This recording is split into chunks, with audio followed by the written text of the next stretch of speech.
Ration card ધારકો સાવધાન, 1 એપ્રિલથી બદલાઈ રહ્યા છે 5 મોટા નિયમો. 1 એપ્રિલથી રેશન કાર્ડ સંબંધિત નવા નિયમો લાગુ થવાના દાવા વાયરલ થઈ રહ્યા છે. KYC આધારિત લિંક અને પાત્રતા ચકાસણીમાં એક ભૂલથી નામ કપાઈ શકે છે. તો જાણીએ સંપૂર્ણ માહિતી. રેશન કાર્ડ ધારકો માટે સોશિયલ મીડિયા પર દાવો કરવામાં આવી રહ્યો છે કે 1 એપ્રિલથી 5 મોટા નિયમોમાં ફેરફાર થશે અને જો સમયસર અપડેટ ન આપવામાં આવે તો નામ યાદીમાંથી કાપી શકાય છે. ભારતમાં રાશન વિતરણ પ્રણાલી national food security act public distribution system હેઠળ ચાલે છે. તો વાત કરીએ ચર્ચામાં આવેલા મુદ્દા વિશે. KYC ફરજિયાત. લાભાર્થીઓએ આધાર સાથે KYC અપડેટ કરાવવું. ડુપ્લિકેટ કાર્ડ રદ.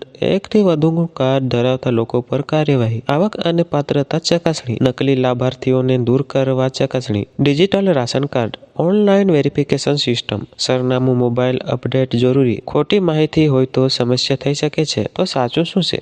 ઘણા કિસ્સામાં આવા મેસેજ વાયરલ હોય છે. સત્તાવાર જાહેરાત માટે રાજ્ય સરકાર ફૂડ સપ્લાય વિભાગની વેબસાઇટ ચકાસવી જરૂરી છે. નજીકના રેશન ઓફિસમાં માહિતી ચકાસવું. આધાર અને મોબાઈલ નંબર અપડેટ રાખવો. ફેક મેસેજથી સાવધાન રહો. રેશન કાર્ડ ગરીબ અને મધ્યમ વર્ગ માટે મહત્વપૂર્ણ દસ્તાવેજ છે.